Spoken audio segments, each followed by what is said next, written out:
सभी को मेरा नमस्कार। अपना कौन है? हम सभी लोग जानते हैं कि जो हमारे दुख में सहायता करता है वह मेरा अपना है। जो हमारे दुख को बढ़ाता है वह अपना नहीं है, वह पराया है। जो हमारी कमियों को दूर करता है वह अपना है। जो हमें बुराई की तरफ ढकेलता है वह दुश्मन है, वह अपना पराया है, वह मेरा अपना नहीं है। तो ऐसी परिभाषाओं में हम लोग जीते हैं कि कौन अपना है, कौन पराया है, कौन सगा है, कौन दुश्मन है, कौन दोस्त है, कौन बैरी है। ऐसी बातें होती रहती हैं। मित्रों, अपना कौन है, इस विषय को हम वास्तव में जानने की कोशिश करें, जीने की कोशिश करें। देखो, शब्द तो जो हमें बताते हैं वह हम जानते ही हैं, लेकिन हकीकत जो हमें बताता है क्या वह भी हम जानते हैं। शब्दों के द्वारा बताई गई बात को जानना एक तरह का जानना होता है, और सच्चाई के द्वारा, हकीकत के द्वारा, वास्तविकता के द्वारा बताई गई बात को जानना दूसरी बात होती है। तो मित्रों, हम हकीकत के द्वारा, जो हकीकत हमें बता रहा है उसको यदि हम जान लेंगे तो जानना हुआ। अब अपना कौन होता है हकीकत के हिसाब से? अब देखिए, जिनके जिनके सहयोग से हम जिंदा हैं, जिनके जिनके सहयोग की वजह से हम हैं, मतलब मेरी इच्छाओं की पूर्ति न करने वाला मेरा अपना नहीं कहलाता है, यह शब्द कहते हैं। लेकिन मुझे वजूद में रखने वाला, जिसकी वजह से मेरा अस्तित्व है, जिसकी वजह से हम हैं, जिसकी वजह से मेरा शरीर है, जिसकी वजह से पूरा का पूरा हमारा मतलब जो एक जीवन पैदा हुआ और जीवन परवरिश हो रहा है, जिसकी वजह से, तो उसको आप गिनिए किसकी। तो आपको लगेगा कि सबसे पहले तुम अपने परिवार की वजह से हैं, सबसे पहले माता पिता की वजह से हैं, प्रभु की सब वजह से है, खुदा ईश्वर गाड की वजह से हैं। तो अब अगर आप यह देखिए कि किसी को पकड़ लीजिए कि अगर आप माता पिता की वजह से हैं। अब देखिए, मैं जाना चाहता हूँ, मैं हकीकत में जाता हूँ, यही मेरा शौक़ है, मतलब इसमें मुझको मज़ा आता है। अब आप भी लीजिए मज़ा, तो मज़ा ही कुछ और हो जाए कि आप कह रहे हैं ना कि माता पिता ही अपने होते हैं, चूँकि माता पिता की वजह से हम हैं। तो जो माता पिता आपको जन्म दिए उसकी वजह से हैं, तो उनके माता पिता भी आपके अपने हो गए, यानी बाबा भी आपके अपने हो गए। बाबा के पिताजी, बाबा और आपकी दादी, वो भी मतलब कि अपनी हो गई। उनके पिता, उनकी माँ, वह भी आपके अपने हो गए।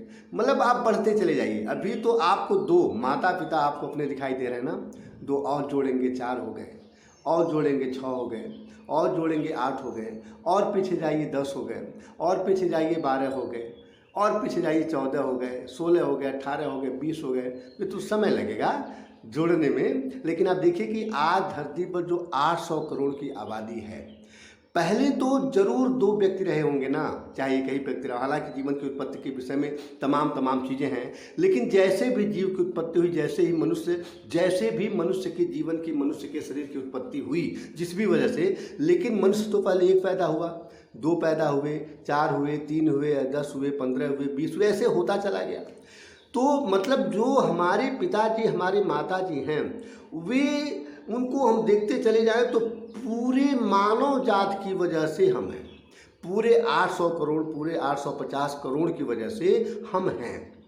अब ये तो हो गया कि पूरे मानव जात की वजह से हम हैं, तो पूरा मानव जात मेरा अपना है। अब भले उसमें कुछ मर गए हैं, मरने को तो मेरे माता पिता भी मर गए हैं। अब मरना क्या होता है, इस पर अब थोड़ी बाद में बात होगी, पहले इस पर बात हो जाए कि भले मेरे माता पिता मर गए, तो मरने को तो माता पिता भी मर गए, सारे लोग मर गए, लेकिन हैं तो वे अपने ही, जिनकी वजह से, मतलब जैसे अगर कोई गाड़ी पिताजी खरीद के दे दिए हैं, तो पिताजी मर गए, तो क्या गाड़ी वो आपकी नहीं कहलाती है? फिर भी तो कहलाती है ना। तो जिनकी वजह से, अपने माता पिता की वजह से, उनके वजह से, उनके माता पिता की वजह से, उनके माता पिता की वजह से, मतलब अब लग रहा है ना कि पूरे मानव जात की वजह से आप हैं, तो पूरा मानव जात ही अपना है, आपका है। ये सब के सब अपने हैं। अब बात आती है कि क्या मानव जात किसकी वजह से पैदा हुआ? तो अब हुआ ना कि या तो जल की वजह से पैदा हुआ, या तो जो है कि वनस्पतियों की वजह से पैदा हुआ, या तो सूर्य की वजह से पैदा हुआ। मतलब पूरे अस्तित्व में किसी की भी वजह से जो आपका मानव जाति पैदा हुआ, और जिसमें आपके माता पिता से लेकर के उनके माता पिता, ऐसे पूरा का पूरा एक श्रृंखला बनता चला गया, तो पूरी यह जगत, पूरा यह पूरा यह चर अचर जगत, मतलब कि ऐसे कह लीजिए कि पूरा अस्तित्व, पूरा ब्रह्मांड, पूरा अनंत ब्रह्मांड ही आपका अपना हुआ कि नहीं हुआ। तो अब यह बात हुआ कि जब आप वास्तव में हकीकत में देखने की कोशिश कर रहे हैं, तो आपको स्पष्ट दिखाई दे रहा है कि पूरी मानव जात, पूरा अस्तित्व, पूरा जगत, पूरा ब्रह्मांड, पूरा अनंत ब्रह्मांड यह आपका अपना है। महसूस क्यों नहीं होता? बात यहाँ से है। जैसे शब्दों में मैंने व्याख्या तो कर दिया, अब शब्दों में जैसे आप व्याख्या करते हैं, एक छोटी सी व्याख्या कि जो हमें आगे बढ़ावे वो अपना होता है, जो हमें गरीबी में सहायता कर अपना होता है, जो में उधार दे, जो हमें कर्ज दे, जो हमारे मतलब कि दुख में काम है वो अपना होता है। तो मैंने भी ऐसे व्याख्या कर दिया कि जो हमारे अस्तित्व को जिंदा रखा हुआ है, जिसकी वजह से मेरा शरीर है, जिसकी वजह से हम हैं, वो अपना हुआ। तो दिखाई दे ही गया कि संपूर्ण की वजह से हम हैं, तो सारा का सारा मेरा अपना हुआ। अब यह अपना महसूस कैसे हो? पूरा का पूरा ब्रह्मांड अपना है, यह कैसे महसूस हो?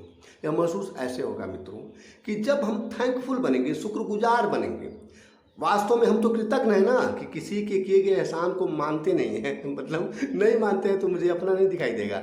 वैसे तो वास्तव में जो एक संत होता है, जो एक वास्तविक व्यक्ति होता है, पूरे परमात्मा को धन्यवाद क्यों देता है? जब सुबह वो जगता है तो कहता है कि हे प्रभु, आपकी बड़ी कृपा कि मैं जिंदा हूँ, आपकी बड़ी कृपा कि मैं जिंदा हूँ, मेरी सांसें चल रही हैं।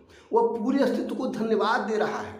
अब धन्यवाद दे रहा है तो वास्तव में मन से धन्यवाद दे रहा है, क्योंकि उसे लग रहा है कि पूरा का पूरा अपना है, पूरे की वजह से हम जिंदा हैं, पूरे की वजह से मेरी सांसें चल रही हैं। तो मित्रों, वह उसके धन्यवाद होने का, धन्यवाद जो ज्ञापित कर रहा है, जो कृतज्ञ हो रहा है, उसके कृतज्ञता का सूचक है कि वह मतलब कृतज्ञता का परिणाम है।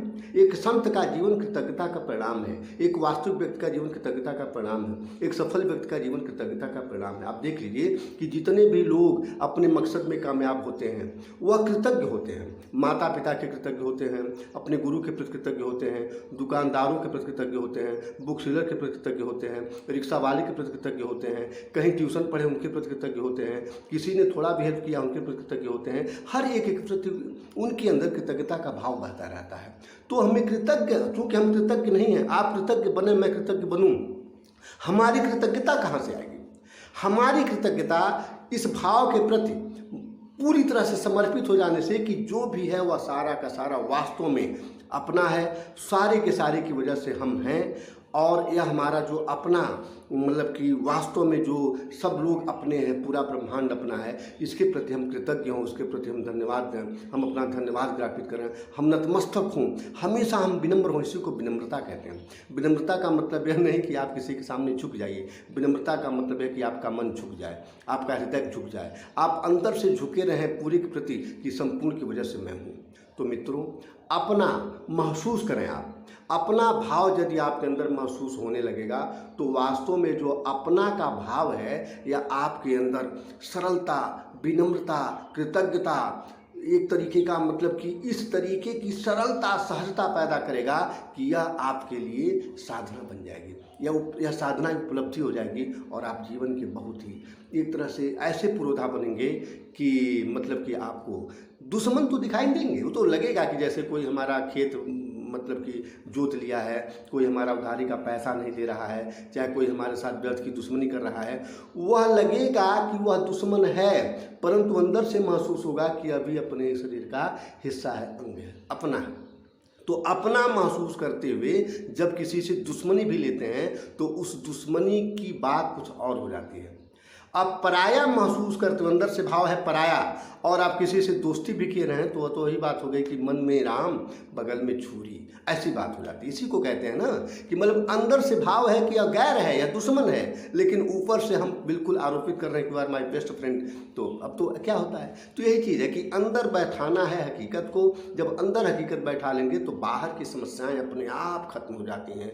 बाहर कोई समस्या नहीं है, बस अंदर जो है आपके स्रोत होना चाहिए जीवन का, समझ का, और उस समझ का नाम ही जीवन है। मित्रों, धन्यवाद।